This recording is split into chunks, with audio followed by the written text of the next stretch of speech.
Hi everyone. Tonight we're going to talk about Kohberger. And before we get started, let me just say, please don't take anything I say as fact. If you're curious about something or a detail, I invite you to go to your Google machine and look it up. That's what I do. I'll tell you, if anybody ever actually looked at my searches, they would wonder what in the world is this woman up to, because I have the weirdest searches. But anyway, please do your own research. And the other thing I just want to remind everybody, to me, this whole thing, this whole story, yes, I like to watch trials. I get really obsessed with trials. And but the whole thing with this for me personally is these four students who were literally cut down at the prime of their life. And let us not ever forget Kaylie Gonsalves, Maddie Mogen, Xana Kernodle, and Ethan Chapin. Four beautiful young people that the world, not only we lost, but the whole world, who knows what those kids could have done. And I just think about their families every single day, and I don't know how they have gotten through this. And I really in my heart believe that the only way for the families to be able to get through it and to have a little bit of peace is to get justice for these four beautiful kids. Not kids, but young adults. And I want Brian Kohberger to have the best defense. I want him to have everything. And, but there comes a point where enough is enough. I think everybody has just bent over backwards. Everybody says yes to him, whatever he wants. The other day, a couple of hearings ago, and Taylor stood up and had her hand on his shoulder, and Your Honor, Brian is innocent. And I don't know, that really kind of creeped me out, because of course he's innocent. He's innocent until he goes to trial and he's proven otherwise. And he had the weirdest look on his face. I don't know. I think he put her up to that for some weird reason. I don't know. I think he's different. He's an odd duck, that's for sure. Okay, let's get back to this drone footage at the park. I love your comments. I've learned so much. I did not know that the cell companies put out maps showing coverage. I learned that because so many of you called me a liar about having coverage at the park, but I did have coverage and do. My cell provider is Inland Cellular. It's been around since like the mid-'80s. It's out of Rosalia, Washington, which is kind of a white spot in the road between here and Spokane. And at one point, my account number with Inland Cellular was 7. That's how long they've been around. And then when Sprint came into town, my husband was on the board of a hospital or one of the banks or somebody that Sprint gave us a really good deal for a family plan. So we were all, my husband, myself, and our 2 kids were on that plan with Sprint. But then I went back with Inland Cellular, and I've been with them, and no problems. They're great. So I don't know if the coverage of cell service coverage, if Inland Cellular's included in that or not. I know at the top of the Lewiston Hill there's a cell tower that Inland Cellular actually put in, and all the other cell providers rent from them.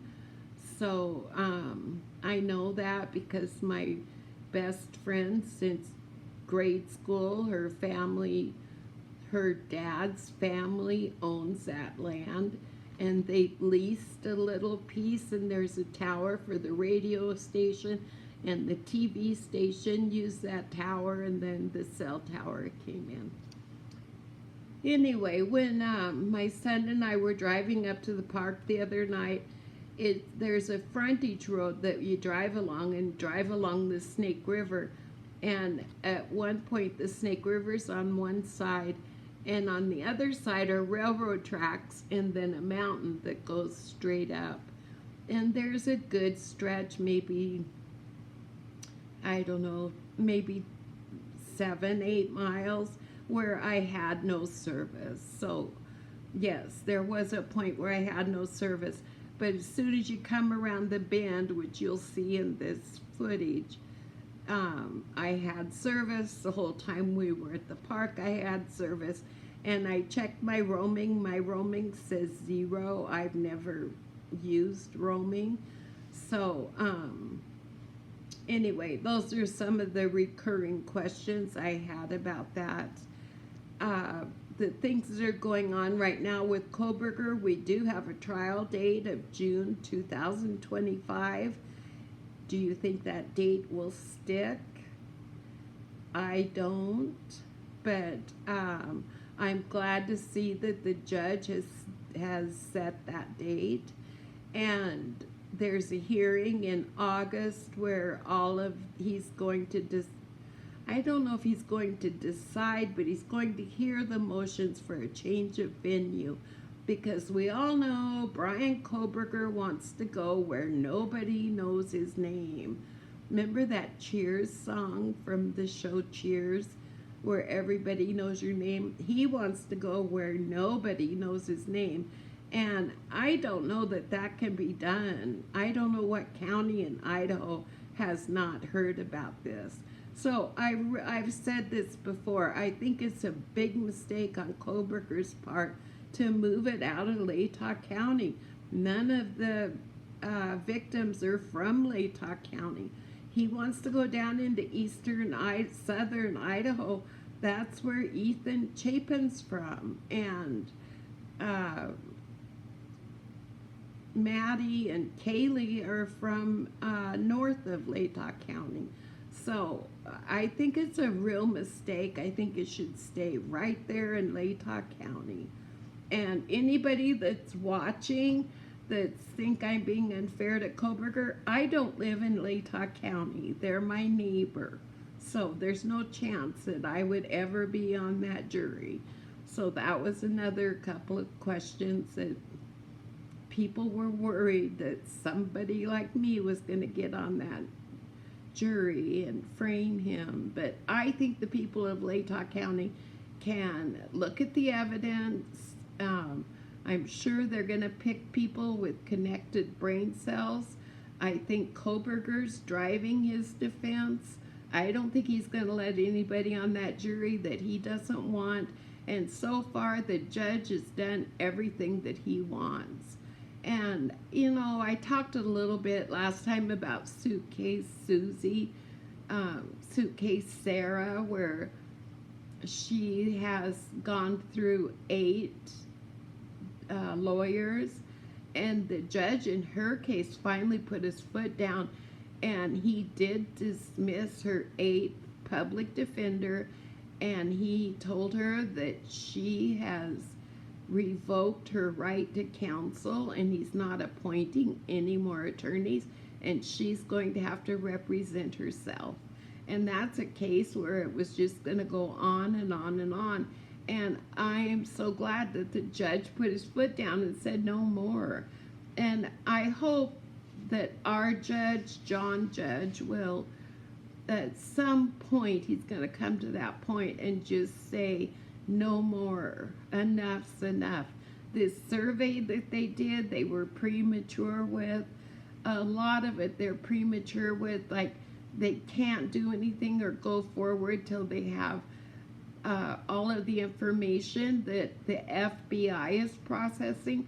Well, the state doesn't have it either. So, you know, you can stamp your feet all you want and ask for it, but if the state doesn't have it, they don't have it. And anyway, I hope that our judge will, I'm glad that he set a trial date, and I just think that that's a huge step forward. And I just hope that the August hearing, he's going to hear the motions. I don't know if he's going to decide, but it would be great if he did decide and make some decisions. Because I'll tell you, Kohberger's got it really great where he's at. He's up there in Latah County. He's in the basement of the courthouse. So where you see them in that hearing room, his little room is right underneath there. And he has one whole side of the jail to himself, and I guess he spends a lot of time on the internet and can't get enough of himself. Likes to read about himself. Anyway, one of the other things I heard, and I don't know if this is true or not, I haven't had a chance to research it, but I kind of think it is. Did you guys kind of wonder about his dad flying out here and driving home with him? I thought that was kind of odd. And now his sister, somebody's saying that his sister is the one that when she heard about what happened to those 4 students at the University of Idaho, and then she heard they were looking for a certain car, and she went to her dad and said, you gotta go get Brian. And that was about the time that Brian was let go of his TA job, and the semester wasn't over. The semester wasn't over until, or was it holiday? No, they were leaving for holiday. Never mind. I was thinking the semester went through January, but the new semester started in January. That's what I was thinking of. Anyway, so there's kind of a rumor about that, which is kind of interesting. If it's true, I'm not saying it is. Again, I don't know anything. I'm just an old lady with an iPad. But when I do hear and I know something for sure, I will come on here and let you know about it. Again, you know, this whole case to me is hit me close to home, literally and figuratively. And I know I've told you before about my 2 girls. They both graduated from the University of Idaho, and they've been best friends since the 5th grade. They're just attached at the hip. They're 37 years old, and they're still best friends and attached at the hip. And the story of Maddie and Kaylie, it just really, it became very personal for me. Anyway, I'm going to attach the drone footage at the end of this video, and if you have any questions, please let me know. And I'll put my son's Instagram down in the information. He does awesome. He's got some nice videos that he does. And I'm on Instagram. My friend Annie, who has been trying to help me, which I want to say thank you to the new people who have subscribed. I really appreciate it.